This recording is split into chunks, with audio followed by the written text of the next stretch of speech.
Assalamualaikum warahmatullahi taala wabarakatuh. Murid-murid tahun 5 sekalian.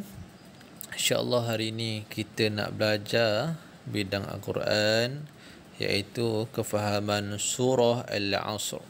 Surah Al-Asr. Jadi baik, untuk kali ini insyaAllah kita akan sama-sama dulu baca surah Al-Asr ini. Okey, InsyaAllah kita akan baca sama-sama. Kamu boleh baca sama-sama dengan Ustaz. Bismillahirrahmanirrahim. Wal 'asr. Innal insana lafi khusr. إلا الذين آمنوا وعملوا الصالحات وتواصوا بالحق وتواصوا بالصبر. Okay. صدق الله العظيم. Kita tengok maksud dia pula. Boleh? Okey, maksud pada ayat yang pertama, wal 'asr, demi masa. Okay, kita tengok maksud ayat kedua pula. Innal insana lafi khusr. Sesungguhnya manusia itu dalam kerugian. Kita tengok ayat yang ketiga pula. Illal ladzina amanu wa 'amilus solihat wa tawasaw bil haqq wa tawasaw bis sabr.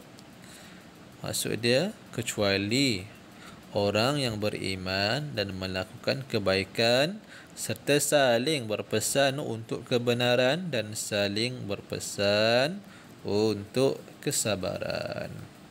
Jadi itu maksud daripada surah Al-Asr. Baik, kita tengok pengenalan surah Al-Asr ini. Surah Al-Asr ini dia mengandungi 3 ayat je. Kan, 3 ayat je, pendek je surahnya. Dan surah Al-Asr ini merupakan surah yang ke-103 dalam Al-Quran. Surah Al-Asr ini merupakan surah yang ke-103 dan diturunkan di Mekah. Okay, kita tahulah kan, ada ayat Quran ataupun surah yang diturunkan di mana? Ada yang diturunkan di Mekah, ada yang diturunkan semasa Nabi berada di Madinah. Jadi surah Al-Asr ini diturunkan Allah kepada Nabi ketika Nabi masih lagi berada di Mekah. Surah Al-Asr membincangkan kepentingan masa dalam kehidupan manusia. Jadi surah Al-Asr ini Allah nak cuba bagi tahu kita tentang kepentingan masa. Kan? Allah nak bagi tahu kita tentang kepentingan masa. Surah ini juga dianggap sebagai panduan kepada seseorang Muslim dalam mengurus masa yang dianugerahkan kepada mereka untuk mencapai kejayaan di dunia dan di akhirat. Jadi Allah turunkan surah Al-Asr ini kepada kita supaya kita tahu macam mana nak urus masa untuk mencapai kecemerlangan di dunia dan di akhirat. Jadi Allah dah bagi cara dia nak menguruskan masa, dengan Allah bagi tahu isi dia tu dalam Al-Quran, dalam surah Al-Asr. Jadi kita tengoklah apa yang sebenarnya Allah nak bagi tahu, kan? Baik, kita tengok cikgu ni beritahu apa ke atas ni, ustaz ni beritahu apa ke atas. Ustaz ni kata, murid-murid dengan menghayati surah Al-Asr, kita dapat menjadi seorang Muslim yang sejati. Baiklah, kita nak tengok tuntutan surah Al-Asr.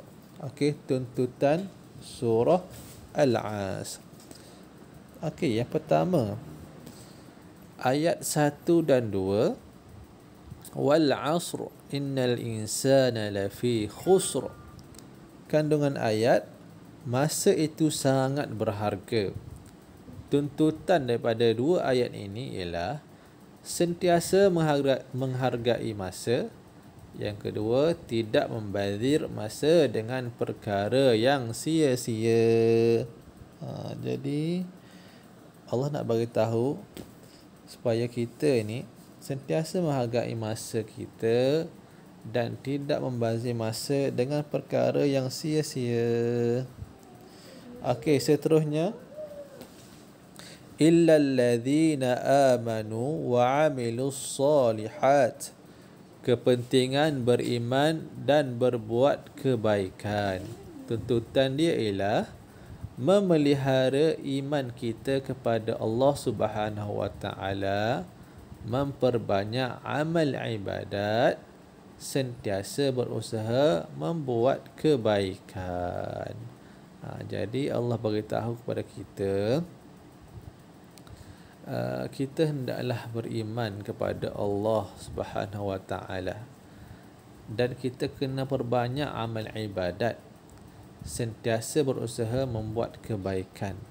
Okey, ini cara kita mengisi masa kita dengan baik. Okey, dengan beriman pada Allah, buat amal ibadat dan perbanyakkan buat kebaikan. Itu cara Allah ajar kita mengisi masa. Yang terakhir sekali, watawasau bil haqq watawasau bis sabr. Saling berpesan kepada kebenaran dan kesabaran. Allah kata mengajak orang lain ke jalan kebenaran, mengingatkan diri dan orang lain untuk bersabar dengan ujian hidup. Jadi cara kita nak mengisi masa juga ialah mengajak orang lain ke jalan kebenaran. Kalau kita tengok orang lain tu ataupun diri kita kan ada buat salah, kita ajak dia kembali kepada jalan kebenaran. Mengingatkan diri dan orang lain untuk bersabar dengan ujian hidup. Kita sentiasa perlu ingatkan diri kita dan orang lain, kena banyakkan bersabar dalam hidup kita ni, sebab ujian yang Allah bagi kepada kita ni supaya kita ni bersabar dan bersyukur. Okey, itu adalah tuntutan daripada surah Al-Asr. Jadi Ustaz harap kamu boleh fahamkan apakah yang nak Allah sampaikan dalam surah Al-Asr ini. Okey, kerjanya mudah sahaja. Ustaz nak kamu cuba kamu cuba salin semula pengenalan surah Al-Asr ini. Kamu salin semula pengenalan surah Al-Asr ini dalam buku tulis. Itu sahaja. Salin je semula. Okey, Assalamualaikum warahmatullahi taala wabarakatuh.